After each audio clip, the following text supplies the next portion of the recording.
Great. So my name is Edwin Skidmore. I'm the Director of Infrastructure at CyVerse. I'm also located at the University of Arizona. And today I'll talk to you about CyVerse.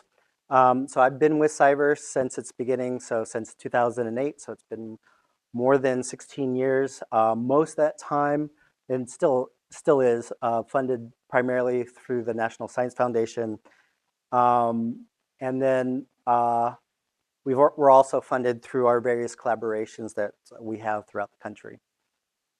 So CyVerse, in one sense, is like a cloud platform. It is primarily,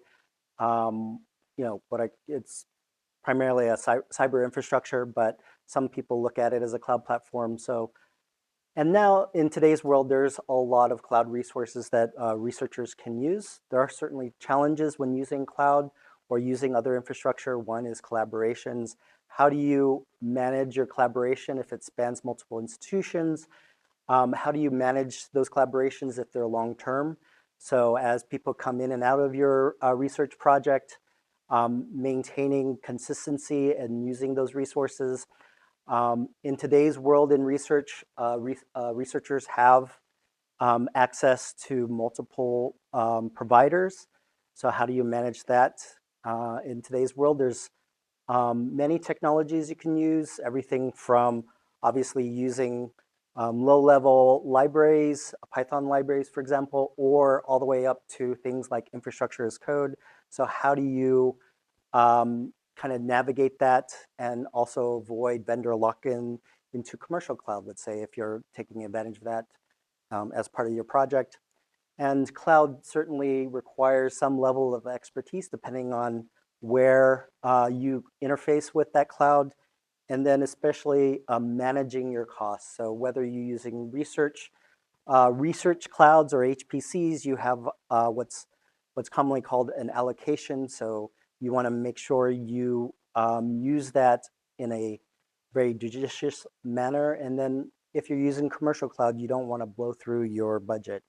And so CyVerse can certainly help with some of these challenges. It allows you to bring your own cloud. You don't need to share cloud credentials because it allows you to manage permissions at an individual, or you can provide permissions at a team or group level.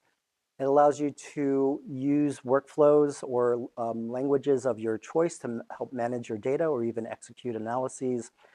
And it can help with cloud costs by helping you monitor or even cache both your analysis and your data. And then the other kind of way that researchers have taken advantage of us is that we can integrate well with existing infrastructure. Okay, so from a phenotyping point of view, there's certainly unique challenges with that. So we provide tools for your data automation, integration with workflow managers. We help with lifecycle management for your applications, particularly if you're using Docker or other containers. And we're adding capabilities for AI and ML within the infrastructure. And we have examples of use within other projects, which I'll get into now. So one example use case that has used CyVerse for their projects is the DIRT project, which is led by Alex Bush. He was from the University of Georgia, and he developed a platform to do high throughput analysis of and reconstruction of roots. And as a part of that, he's developed a platform that can integrate with other infrastructure. So you can see that he has not only the DIRT and DIRT 3D processing pipeline, but has other pipelines as well. At the core of his pipeline is the CyVerse data store and data commons. And then he uses the discovery environment for some of his tools, but for some of his analysis, but essentially pushes out jobs to HPC centers. phenoACCESS is a pipeline that was specially made for the UA gantry, or the field scanalyzer, which is the largest field robot deployed and currently in use in production. So the gantry has 6 cameras, ranging from fluorescence to IR, and as it scans down the field, it can merge information. The phenoACCESS pipeline can merge information from other sources like drones. And you can see the scale of some of the images that it takes. So just an example of their pipeline, it can collect 1 to 10 terabytes a day. And it has an on-site caching server, and then pushes that data daily to the data store. The researchers on the UA Gantry project uses the discovery environment for their prototyping, development, testing, and use the university HPC for their workflows. Yeah.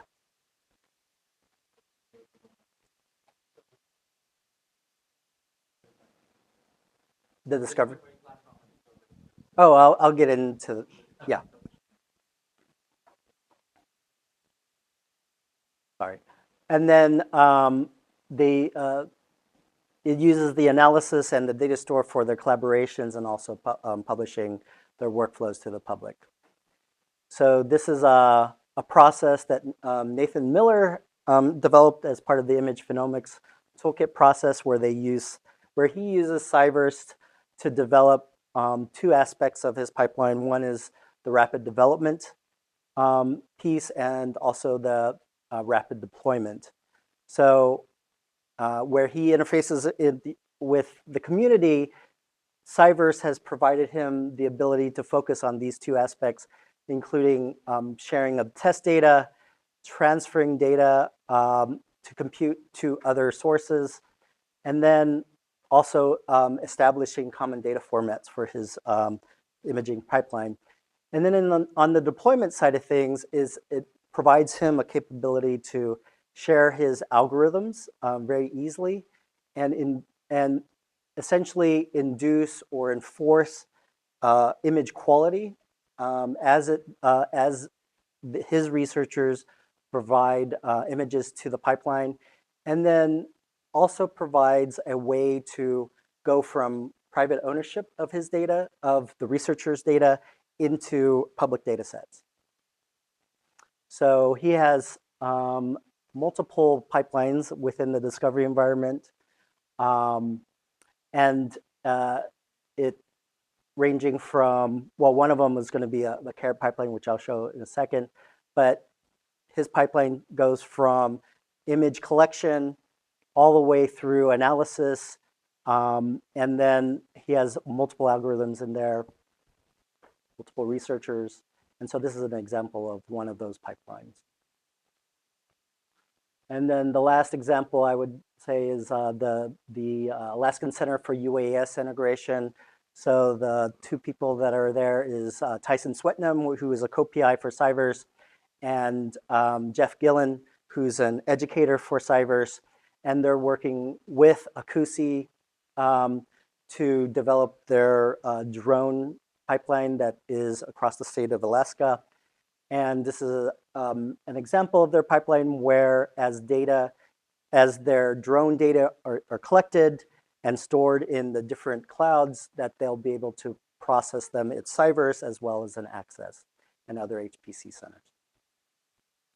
So to get to your question, so CyVerse is a set of building blocks that researchers can use either in part or as a whole.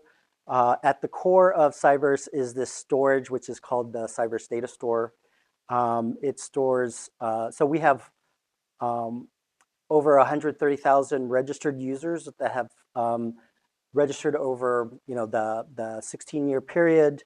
We have more than 13 petabytes of data, and users can use multiple different mechanisms and clients to get data in and out. The discovery environment is essentially a web portal where users can not only just manage their data, but also execute analyses either in batch or use visualization tools. And then as users graduate and or need to integrate with other clouds, such as Jetstream, NSF Jetstream 2, or even commercial clouds like AWS, they can use Cacao to push out their analyses there. I'll talk a little bit more about the data store. So it has a variety of features. I'll talk about the accessibility and virtualization part. On the accessibility side, so above, so the icons above represent the variety of ways that you can access the data store. So people can use it. I'll get into like those different methods, but essentially the data store is designed to give you access as, where you need it. So whether you need it in HPC or need it in code or need it just in the browser, then it provides those mechanisms. On the data virtualization side is it provides, the data store provides hooks into different ways of mounting data. So if you have, so there's certainly the main data store cloud piece, but other projects who need dedicated storage, perhaps because of security reasons or because they just want dedicated access for their group, can mount data nodes into the data store. They can also mount data that's provided through S3. So as I mentioned, there are multiple ways of accessing the data store, anything from command line clients to GUI clients, including the discovery environment, to programmatic interfaces. We also provide multiple protocols, including HTTPS, or if you need a secure way of transferring your data, you can use SFTP. We also support so that's encryption in transit, but we also support encryption at rest. So this amounts to being able to transfer very small files to large files over fast networks or even in unreliable network environments. The data store is cloud native format ready. So cloud native formats are a new kind of breed within the last 10 years, I would say, of file formats that take advantage of the fact that you might have large data sets that are in the cloud and you don't necessarily want to download those large data sets. This is especially driven by like the geospatial community. An example of this is being able to render point clouds. So I don't know how fast the internet here is, but so this is a point cloud that is being streamed from the CyVerse data store. So I guess so. This is so the data size itself isn't necessarily the limiting factor. It's the speed of the network, and data, the point data is being actually downloaded as needed as I scale up and scale down or zoom in and zoom out of this image. So this particular image has 72 million points, and this is actually my colleague Jeff Gillen did a drone flyover of a golf course in Phoenix.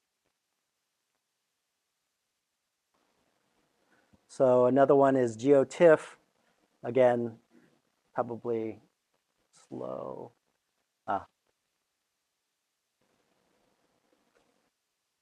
Back. So again, this is a GeoTIFF of an area that was scanned, and you can zoom in and out depending on your network speed. But and these are, essentially tiled images that you can zoom in and out of.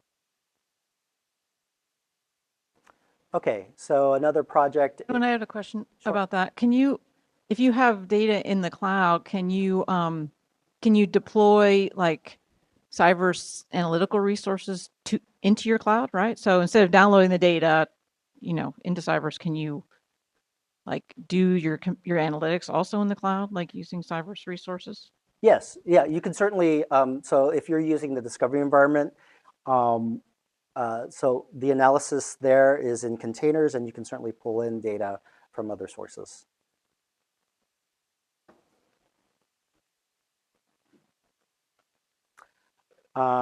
So one of the efforts that we support is STAC, which is a spatial temporal asset catalog.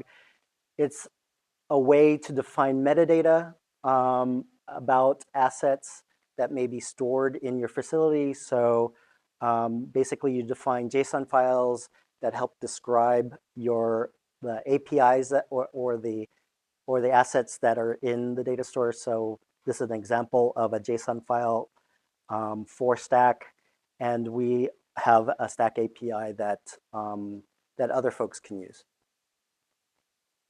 So just to dig a little bit deeper about the discovery environment, so that was the data store previously. The discovery environment is a companion portal for the data store.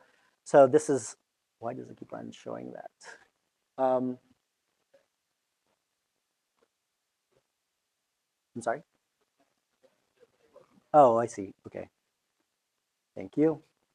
So this is an architecture diagram of the discovery environment. Because we provide integration and support containers, there's a lot of infrastructure that's needed to kind of do that integration in a seamless way. Obviously, as a user of CyVerse, you don't need to worry about that. And what we do is we provide those capabilities, those cloud-native capabilities to the user, including things like application lifecycle, where you'll use your analysis, and when you're done, it just goes away magically, and you can bring it back up and continue where you left off. As I mentioned, we support teams and small groups, so you can define a team where your team can have access to specific tools and specific data sets, and you can also broaden that out to a community as well if you wanted to provide such tooling. As I mentioned, you can use the DE for data management through a browsable interface, but also metadata. So if you have data sets that require certain metadata to be attached to it or enforced, then you can apply these templates. You can also create new templates that could be applied for every new data set that gets deposited into your area. The DE apps come in many different flavors. You can have interactive or visual apps, batch apps that just run in the background, or even ones that are connected to HPCs like at TAC. They can be, we provide some apps as well, but there are ones that are provided by the community. And the nice thing about these apps, because they are containers, everything in terms of the software and dependencies are all packaged and generally can be relaunched and reproduced by other users. We also provide GPUs. So if containers requires GPUs, we can also provide that. This is a screenshot of an interactive app. This is a Jupyter notebook. So within a few clicks, let's say if you wanted to launch this particular analysis, which was a Jupyter notebook, within a few clicks and then a few seconds, then you would have access to your notebook. And because this is integrated with the data store, you can save all your results and save your notebook back into your own environment, your own storage. This is another project that's coming down the pipeline, which is CyVerse AI Verde. This is particularly focused towards the educational and small team where they have documents that they want to provide and query to an LLM. So it provides a simple, in its basic use, it provides a chat where you can query your documents for a course. So instructors would use that as maybe an additional tutor for the content that's available for the course, or maybe even the syllabus. But in its more advanced usage, if you're doing LLM research or providing training using LLMs, students can get a key that could be used for LLMs that are on-prem or to multiple clouds, multiple LLM services. The other part is budgeting and cost. So you can set up a budget for your course, or you can set up budgets at a per user level, and it can help you manage that. So this is not available yet, except to certain users. And then the last service I want to talk to you about is CyVerse Cacao, which is part of NSF Jetstream 2. NSF Jetstream 2 is a cloud for science and engineering, and that is part of ACCESS-CI, which is a federation of clouds and HPCs throughout the US.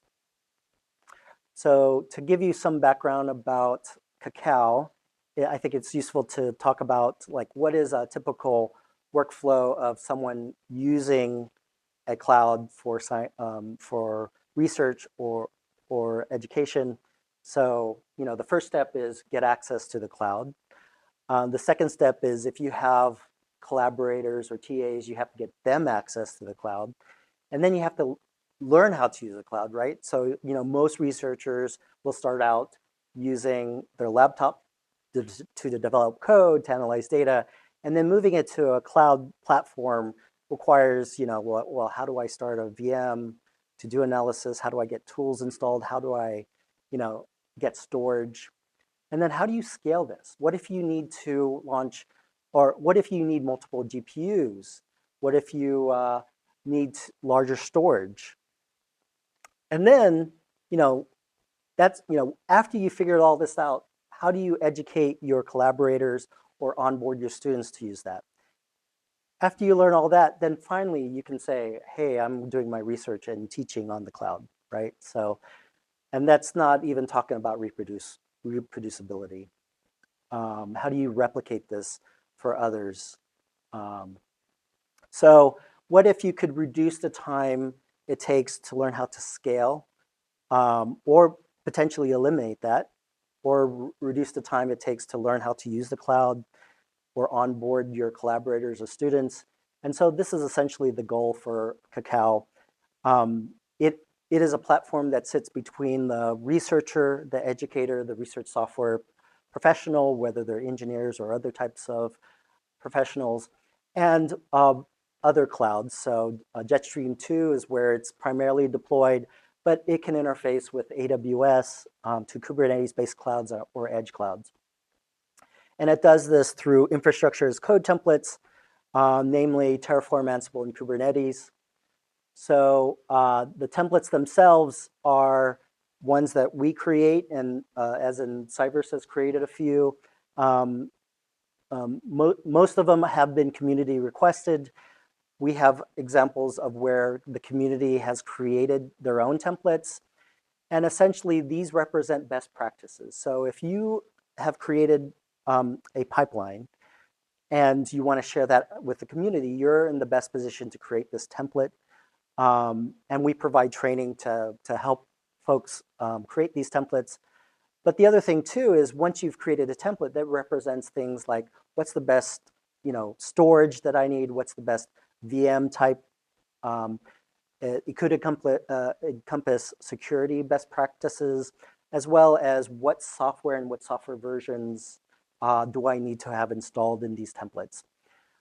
They're inherently shareable. So in Cacao, we do require templates to be stored in GitHub.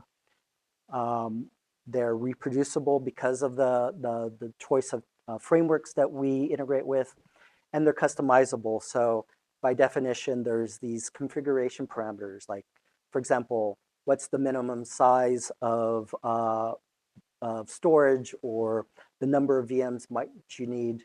What are what are things like what software stacks could be installed on it, and they're scalable. So because folks who have created the templates kind of know like the workings of that pipeline, there is a sense of like they know how to scale it as well. So all this equates to reduce onboarding and using the cloud if you need to use a particular pipeline. And to go from like having to learn how to use, like how to learn how to use the cloud and some of the nuances to, hey, I just want to use the pipeline and just go full speed. We have, these are a list of CyVerse templates that we already provide. Everything from, I just need to launch one VM to providing a set of VMs for your course or workshop, or perhaps a Jupyter Hub for your course or workshop. We also provide a template to connect your Google Colab to Jetstream 2 or AWS. And we also have LLM ones as well. So just some examples of how Cacao is being used in research. The Open Forestry Observatory uses the Cacao to provide their infrastructure to their developers. So the Open Forestry Observatory is a platform that does image collection, image photogrammetry, and canopy height estimation. And so they developed this template that basically, with a few configuration, essentially how many VMs and what size, and then they can paste in their meta shape license. Their developers basically get the entire stack deployed for them within Jetstream 2. Another one is the National Lab of the DOE, where they have a public service, public accessible service. This is a simplification of their service, but they needed a way to provision dynamic clusters. And so they needed a Slurm cluster.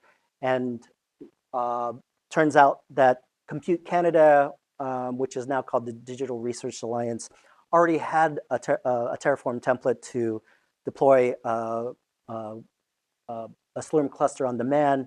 So with just defining some metadata that Cacao could read that template, now you have basically a user can define how large of a cluster, whether that cluster has GPUs, things like that.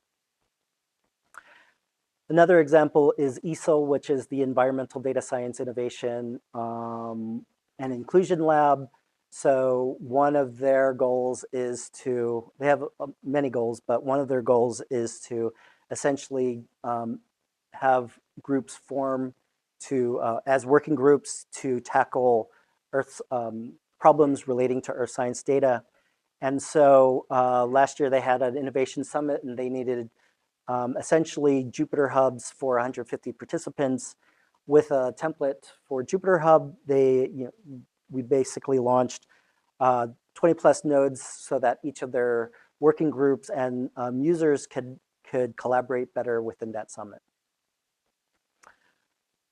This is, and then this is the last one for the research side of things. CyVerse is also a collaborator for Coalesce, which is kind of, just to distill it, it's basically smart farms where they have at each site sensors that they want to stream into a cloud and basically push out models that will analyze those that image data, and also being able to trigger workflows if certain thresholds are and certain conditions are detected within the data sets.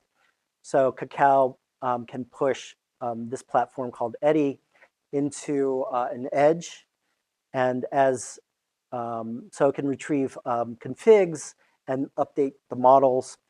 And then as data is streamed in, it's transferred to the CyVerse data store. It triggers notification and streaming it to the metrics server, which can trigger additional workflows. So in the classroom, Cacao has been used in organizations like the Translational AI Center at the Iowa State University, where they're teaching the AI and ML to their students. We've had several Comp Bio Asia and one in Sweden, 3 different workshops over the past couple of years teaching computational biology and bioinformatics, and then ESOL as well, where they're essentially reaching out to the indigenous community at the tribal colleges and universities on using earth science data. So I want to mention that if you haven't heard of the NAIR pilot, it's a program that started this year to connect researchers and educators to national artificial intelligence research infrastructure. So it's a 2-year pilot currently funded. So I would encourage everyone, if you're using AI and ML, to apply for this resource. Recently, Jetstream 2 has started an AI Fellows program. So if you have a component of AI and ML and want additional assistance and guidance and mentorship, I would encourage you to also apply to this. It's available to faculty and graduate students. And so to get started on CyVerse, if you want to learn more, we have a training. So just go to cyverse.org/learning. We have camps to use. We have Container Camp, which teaches researchers and students about the use of containers. We have a Foundational Open Science Skills Camp, which includes some of Container Camp, but also introduces other skills relating to open science. If you want to use the discovery environment and data store, you're welcome to create an account at user.cyverse.org. We have a free tier, but it's useful for smaller scale data sets and analyses. We also have a subscription service for larger analyses if you need more CPUs or more storage. If you want more information about the data store and integrating your data, including if you want to add your own data nodes or integrate with, let's say if you have your data in S3 buckets in some location, or using Access Open Storage Network, you can contact info@cyverse.org or Tony. There's his email. AI Verde, you can access it, or you can get information at info@cyverse.org. And finally, Cacao, which is part of Jetstream 2. You can learn more about Jetstream at jetstreamcloud.org, or go to Access CI to get more information about the Access program. So that's it. Thank you.